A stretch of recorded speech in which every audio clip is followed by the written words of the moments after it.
Straight out of Africa. I am Y311H.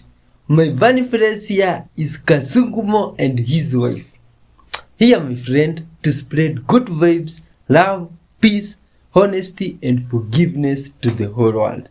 But we shall be doing that together, me and you. But before we dive in, there is something I'd want you to hear of great importance in this life. Listen closely. Blessed is the man who does not walk in the counsel of the wicked, or stand in the way of sinners, or sit in the seat of mockers. But his delight is in the law of the Lord, and on his law he meditates day and night. He is like a tree planted by streams of water, which yields its fruits in seasons, and whose leaf does not wither. Whatever he does prospers. Wonderful. Psalm 1 from 1. Thank you for today's fruit. My bunny friends here, Kina Kasungubo, they are really excited and love to hang out and stay with my friend for some time. That's why you might see them here moving here and there, because my friend is also eating something, which is a delicacy to them. And now, my friend, before we even dive in, let's give thanks to God Almighty, who has gathered us here. Wonderful Lord, thank you for everything, for life, for this soul, Father, for today's video, for our fruits, and even the animals we have here. Bless us abundantly, Father. May your Spirit guide us and be with us. In Jesus' mighty name, we do pray, trusting and believing. Let's dive in good vibes sauce. This will happen if you get old. Not gonna lie, the first time I watched this video, it definitely made me cringe and feel a little bit icky inside. But eventually, if we all live long enough, this will happen to our skin too. This video that I got tagged in shows an elderly person, and specifically their hand and the skin on their hand. You can see that everything is completely visible below their skin, their bones, their veins, everything. And this is something that is completely normal that happens with age. As you age, your skin becomes a lot more transparent, and typically this is going to end up happening around 60s to 70s. The reason for this all has to do with the epidermis and dermis, and specifically where these two layers of your skin meet. As you age, the skin becomes more fragile, the epidermis becomes thinner, and specifically the region where both of them meet also become thinner. The result is very clear skin, and this is what everybody's hands look like underneath your skin, even if you're not old. So you should be wearing this as a badge of honor because it means that you've lived a long and healthy life on this earth. Why you should believe the Shroud of Turin is Jesus Christ of Nazareth. First, the image. In 1978, a team of scientists concluded: 1. The image is not the result of any known artistic method, including painting, staining, or photography. 2. The image is superficial, affecting only the topmost fibers of the cloth, and has no visible traces of pigment, dye, or other coloring agent. 3. The image was formed by an unknown process that caused oxidation, dehydration, and conjugation of the polysaccharide structure of the microfibrils that make up the linen fibers.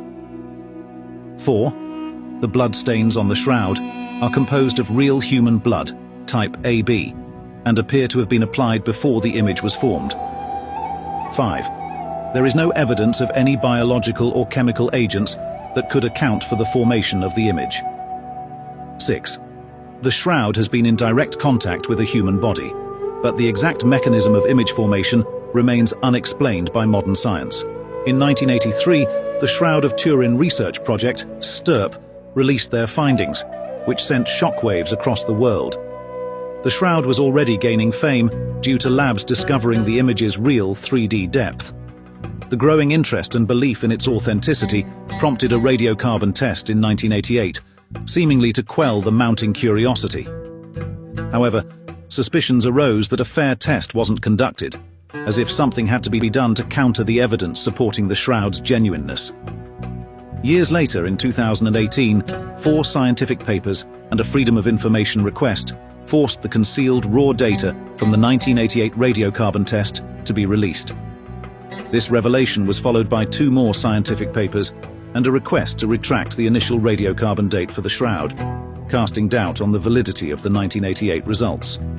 But for now, let's focus on the intriguing image itself. Go to part 2 for more about this inexplicable image. A random fact that only you know because of your weird specific job. Let me introduce you to the Victoria water platter, one of the most amazing plants in the world. The Victoria water platters are native to the tropics of South America and related to water lilies. Their leaves grow up to about 4 to 6 feet in diameter. For reference, I'm 6 feet tall here in this picture. One of the coolest things about them is that their flowers actually exhibit thermogenesis. This means that they create their own heat, and they can actually reach temperatures of up to 90 degrees Fahrenheit. But we're just getting started. Each flower only blooms for 2 nights. The first night, the flower is white and female, like you see here. The heat attracts nocturnal beetles, which crawl in through this opening here. The flower provides carbohydrate reserves, which keeps the beetle orgy going all night long. In the morning, the flower closes up, trapping the beetles inside. On the second night, the flower opens as a pink male and begins releasing pollen. As the trapped beetles escape, they move past the anthers, carrying pollen with them to a fresh female flower for round 2. They're also covered in insane spine. Paleontologists have just revealed an amazing fossil of a young tyrannosaur that contains the bones of 2 other dinosaurs in its abdominal cavity. This is Gorgosaurus, and the fossil was found in 75-million-year-old rocks in Alberta, Canada. The bones inside this skeleton belong to 2 individuals of a small kind of Oviraptorosaur species. But strangely, all that's left of their skeletons are their hind limbs and part of one of their tails. It seems that the young tyrannosaur had torn apart their bodies to preferentially feed on their meaty hind legs. Basically, it was eating Cretaceous drumsticks. Yeah, I was going to say their chicken legs are the best part of the chicken. This discovery tells us a lot more about the feeding habits of Tyrannosaurus and how their lifestyles changed as they grew older. And you can find out more about this wonderful fossil in the new episode of 7 Days of Science. Watch it. How to spin a card? Is this possible? What type of card is this? Is this a normal card? Good vibes Adrings. Do you know how to do this? This one maybe. How do you know that you're on your path? Because it disappears. That's how you know. How do you know that you're really doing something radical? Because you can't see where you're going. That's how you know. But everything you have lent on for your identity has gone. And so you are going to enter the black contemplative splendors of self-doubt at the same time as you're setting out on this radical new path. And what do I do when I'm lost in the forest? The elder says, stand still. The trees ahead and bushes beside you are not lost. Stand still. What do I do when I'm lost in the forest? Stand still. The trees ahead and bushes beside you are not lost. Wherever you are is called here, and you must treat it as a powerful stranger, must ask permission to know it and be known. Listen. The forest breathes. It whispers, I have made this place around you. If you leave it, you may come back again, saying, here. No 2 trees are the same to raven. No 2 branches are the same to wren. If what a tree or a branch does is lost on you, then you are surely lost. Stand still. The forest knows where you are. The forest knows where you are. Stand still. The forest knows where you are. You must let it find you. You must let it find you. See, what's astonishing about that poem is you can say, there are 3 things in this poem, you see, that are absolutely clear. First of all, the elder says, you cannot sleepwalk your way into your destiny. You must wake up and pay attention. Stand still. You know, the trees ahead and bushes beside you are not lost. You must pay attention. That means paying attention to the shadows of your existence too. You must pay attention to everything you've given away in order to make yourself safe in your position at work. All the games you play in order to remain safe and untouched, as well as your creative gifts too. You must pay attention to those also. Second stage is that in this teaching from the elder is this incredible feeling of silence. That unless you have this silence in your life, and you feel the silence in the poem, where he says, if you leave it, you may come back again saying, here, no two trees are the same to raven, no two branches are the same to wren. If what a tree or a branch does is lost on you, then you are surely lost. You feel the silence there? Mm-hmm. You're almost under that cedar canopy there.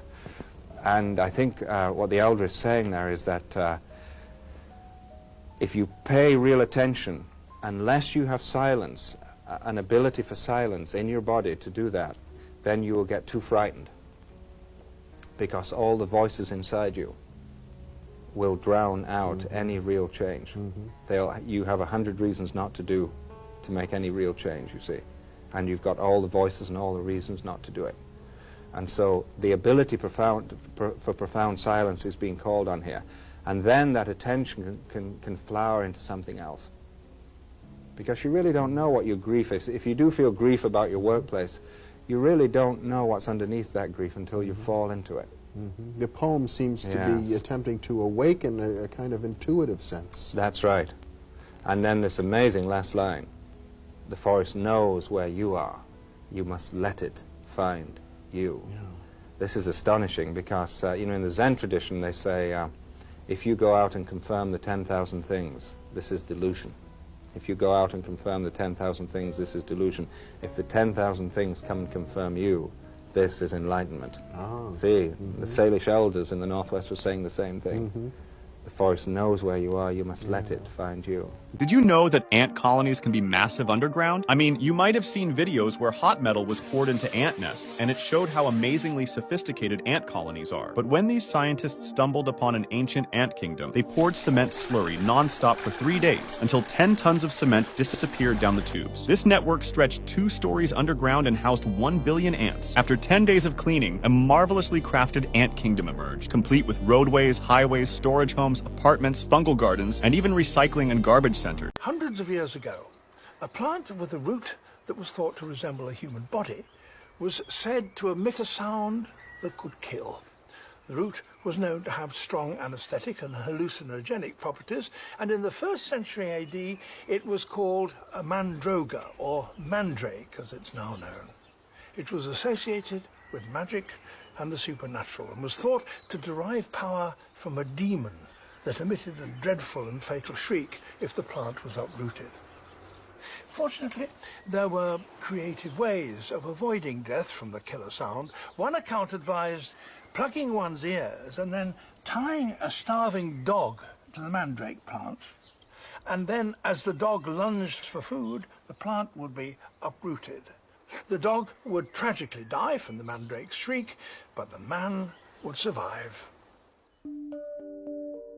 This particular story may have arisen because drinks made with the mandrake root can produce hallucinations. This stunning fossil found in China preserves at least 25 juvenile dinosaurs that all suddenly died together after they were rapidly buried by volcanic debris flow over 124 million years ago. The dinosaurs are called Psittacosaurus, and they're a kind of small ceratopsian related to the much younger Triceratops. One of the skeletons preserved within this assemblage is notably larger than all the others, and so at first it was thought to have been a parent looking after all the babies. However, further examination of the bones showed that this larger individual was actually just 4 or 5 years old and had not reached sexual maturity, meaning it could not have been the parent of any of the babies. Instead, what paleontologists think was happening here was that this older juvenile was acting as a babysitter for the younger dinosaurs. Unfortunately, this babysitter and all the tiny babies that had been entrusted to it suffered a tragic death when a mud and debris flow resulting from a nearby volcanic eruption overwhelmed them and buried the entire group, preserving them for more than 124 million years and giving us this heartbreaking fossil.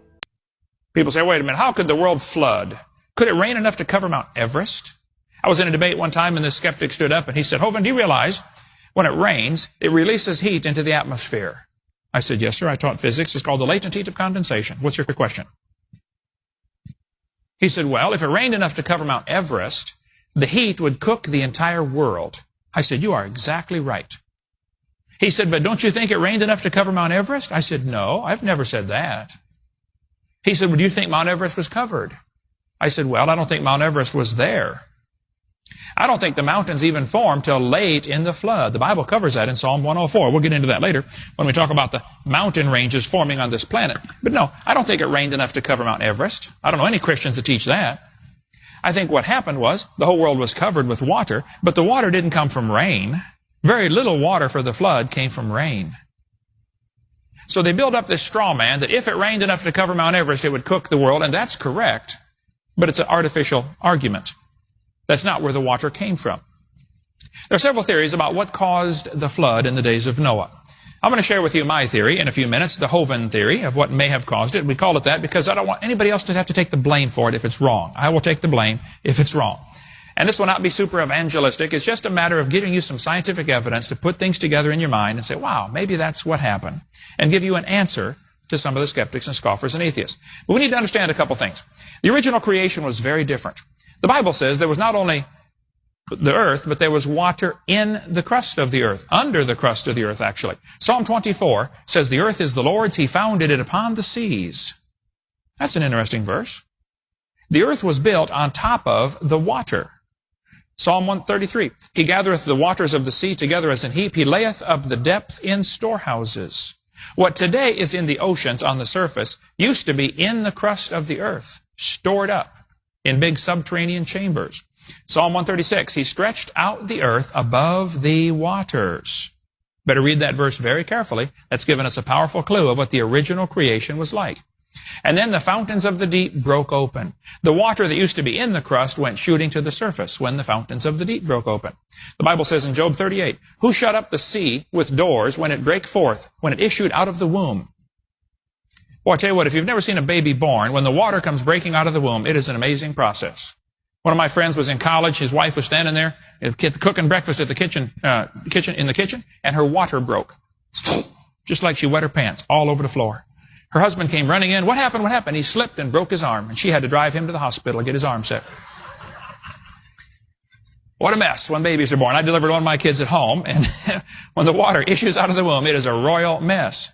And he's telling us here in the book of Job, God is talking here in chapter 38, when the water issued out of the earth, it just burst out of the earth. And it says, and goes on and says, and break up for it my decreed place, and set bars and doors, and said, hitherto shalt thou come, but no further, and here shall thy proud waves be stayed. I believe the earth broke up at the time of the flood, and we still have the scars all over the planet where this happened. They're called fault lines. I lived right by the San Andreas Fault. I've studied the Hayward Fault, the New Madrid Fault, the Golden Fault. None of them are my fault, but I've studied them, okay? There's no question the earth is busted up into plates, and there's no question these plates are moving. And when they move, it causes tsunamis and earthquakes and volcanoes. There's no question that stuff happens. The question is, when did this happen to the earth? I think it happened about 4,400 years ago at the very beginning of the flood. And evolutionists will say, so, well, don't you see that's proof of Pangea? These continents fit together. Can't you see how South America and Africa seem to be a fit? Well, yeah, now hold on a minute. How many have ever heard of Pangea? They teach us in the textbooks like some kind of fact, all the continents used to fit together. I say, guys, now wait a minute. There's a couple things you ought to consider about this Pangea theory before you get too excited. First of all, they'll say South America and Africa seem to fit. Yeah, my house and the neighbor's house would fit too if you slid them together. What does that prove? Nothing. It doesn't prove the street oozed up in between them and the houses slid apart, okay? It's a pure coincidence. The shape of these continents is an absolute pure coincidence based upon the water level. The evidence they use for continental drift is interesting. They'll say the shapes of the continent seem to fit. Similar fossils are found on opposite sides of the ocean. Well, that may be true. But it's also true those same fossils are found literally all over the world. Those fossils found all over the world is just as much evidence of a flood. I mean, a worldwide flood, how far could the dead animals float around? Quite a ways, right? And then they'll say there are magnetic reversals in the mid-Atlantic ridge. Well, now hold on a minute. They don't tell you they shrank Africa nearly 35 or 40% to make them fit, do they? They don't tell you that Mexico and Central America are gone. Hey, señor, ¿qué pasa? ¿Dónde está Mexico, Panama, Costa Rica, Guatemala? They don't tell you that Europe and South America were rotated counterclockwise and Africa was rotated clockwise to make them fit. And they also don't tell you what I think ought to be obvious to a kindergartner. Did you know if you took the water out of the oceans, you would notice there is dirt underneath? I mean, the oceans actually have a bottom to them. How many knew that already, okay? I mean, they do have a bottom, okay? So people say, do you think the continents were ever connected? I say, well, duh, they're still connected right now. What do you mean, were they connected? Hello, they're still connected. They've always been connected. The earth has a crust. Now, the low places are full of water, I understand, okay? But textbooks say, well, yes, there are magnetic reversals at the bottom of this mid-Atlantic ridge. Well, that's simply baloney, okay? There are no reversed polarity areas unless it's where rocks flipped over when the fountains of the deep broke open. That may have happened in some areas. But this is a lie, talking about magnetic reversals. Even one author wrote in a book, Deep Crustal Drilling in the North Atlantic Ocean, Science Magazine, volume 204, he said, it's clear the simple model of uniformly magnetized crustal blocks of alternating polarity does not represent reality. What they show you in your textbooks is not reality.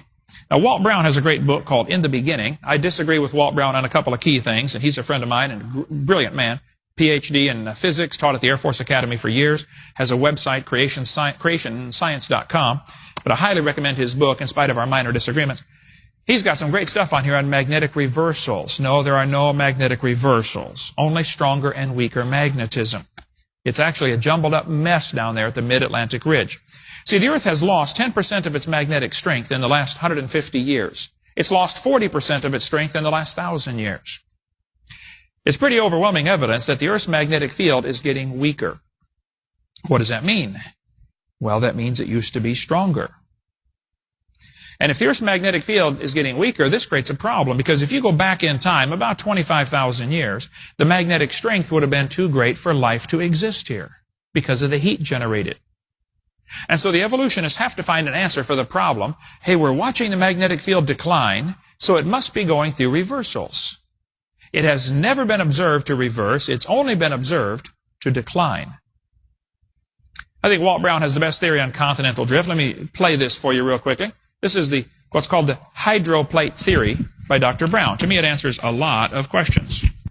We can see on our planet 17 very strange features that can now be systematically explained as a result of a cataclysmic global flood whose waters erupted from subterranean chambers with an energy release exceeding the explosion of 10 billion hydrogen bombs. This explanation shows us just how rapidly major mountains formed. It explains the coal and oil deposits, rapid continental drift, why ocean floors have huge trenches and hundreds of canyons and volcanoes. It explains the formation of the layered strata and most of the fossil record, the so-called ice ages, and major land canyons, especially the Grand Canyon. The pre-flood Earth probably had one very large supercontinent containing lush vegetation, seas, rivers, and minor mountains. According to the hydroplate theory, the pre-flood Earth had a lot of subterranean water, about half of what is now in our oceans. This water was in interconnected chambers forming a thin spherical shell, about half a mile thick, perhaps 10 miles below the Earth's surface. Increasing pressure in the subterranean water chamber stretched the overlying crust just as a balloon stretches when the pressure inside increases. Failure in the crust began with a microscopic crack, which grew in both directions at about 3 miles per second. The crack, following the path of least resistance, encircled the globe in about 2 hours. As the crack raced around the Earth, the overlying crust opened up like a rip in a tightly stretched cloth. The subterranean water was under extreme pressure because of the weight of the 10 miles of rock pressing down on it. So the water exploded violently out of the rupture. Calculations show that all along this globe-encircling crack, fountains of water jetted supersonically over 20 miles into the atmosphere. The spray from this enormous fountain produced torrential rains such as the Earth has never experienced before or after. The Bible states that all the fountains of the great deep burst open on one day. and it describes these events about 4,500 years ago, which we can now tie together scientifically in cause and effect order as the hydroplate theory. The fountains of the great deep and the expanding steam produced violent winds, some of the water jetting high above the cold stratosphere, froze into supercooled ice crystals and produced some massive ice dumps, burying, suffocating, and instantly freezing many animals. The high-pressure fountains eroded the rock on both sides of the crack and even threw up the limy contents of many pre-flood seas. Huge volumes of sediments settled out of this muddy water all over the earth. These sediments trapped and buried plants and animals, forming the fossil record. The flooding uprooted vegetation, moving it to regions where it accumulated and quickly became coal and oil by processes we can duplicate in the laboratory today. Experiments show that as erosion widened the rupture, its width became so great that the compressed rock beneath the subterranean chamber sprung upward, giving birth to the mid-oceanic ridge that wraps around the earth like the seam of a baseball. The continental plates, the hydroplates, still with lubricating water beneath them, slid downhill away from the rising mid-Atlantic ridge. After the massive, slowly accelerating continental plates reached speeds of about 45 miles an hour, they ran into resistances, compressed, crushed, thickened, and buckled. The portions of the hydroplates that buckled up formed mountains. Those that buckled down formed ocean trenches. This is why these features are generally parallel to the oceanic ridges from which they slid. The hydroplates in the ridges opened up very deep ocean basins into which the floodwaters retreated. Every continental basin was naturally left brimful of water, producing many post-flood lakes. Each lake that grew from rainfall or drainage from higher elevations spilled over its rim at the lowest point of the rim. That eroded a little notch in the rim, allowing even more water to flow through the notch faster, cutting the soft flood-deposited sediments even deeper. This process accelerated until all the lake's water dumped through a very deep slit, forming a canyon. The largest of these was the Grand Canyon. North and east of the Grand Canyon was a huge lake that I have identified and named Grand Lake. Its dumping released more water than is in all 5 of the Great Lakes combined. Grand Lake spilled over its rim, eroded its dam, 20 miles south of Page, Arizona, catastrophically forming the Grand Canyon within a few weeks. There. That is Walt Brown's hydroplate theory, which to me makes the most sense of anything I've seen. Both of these were filmed yesterday with my Nikon P1000, and I would like to bring to attention the color of these craters here versus the color of the craters there. Clearly different. Now you need to ask yourself, why would that be? No, what you need to ask yourself is there a difference between those two photos? And yes, you'd probably realise there is, because one was taken during the night and one was taken during the day. Now what's the difference between the night and day? Yes, the sun. And what effect does the sun's light have on our atmosphere? That's right, Rayleigh scattering. It makes the sky appear blue, which means anything in front of the moon, i.e. our atmosphere, also looks blue. Please watch this. No matter what the situation is, always be aware of your surroundings. iPhone 14? Because you never know who's keeping their eye on you to take what you got. Even if you think you're in the safest place, even if you think you're in the most secure place, always keep your eyes open. Keep your alert levels high. Keep your focus on point. because you never know who's plotting on you, whether they be far away, whether they be in the bushes, or whether they be in the seat right next to you. This is the best way to live your life. This is the best rule and concepts to apply to your life. Unfortunately, we live in this dog-eat-dog world, right? So even if you stay out the way unbothered, you got somebody plotting on you. Whether you out there on the scene, out on the streets, you got somebody plotting on you. But whatever the situation is, whatever the scenario is, as long as you are prepared and aware, you're going to be okay. But when you're not paying attention, that's when they catch you slipping. And make sure to follow me so you never get caught slipping again. Let's go.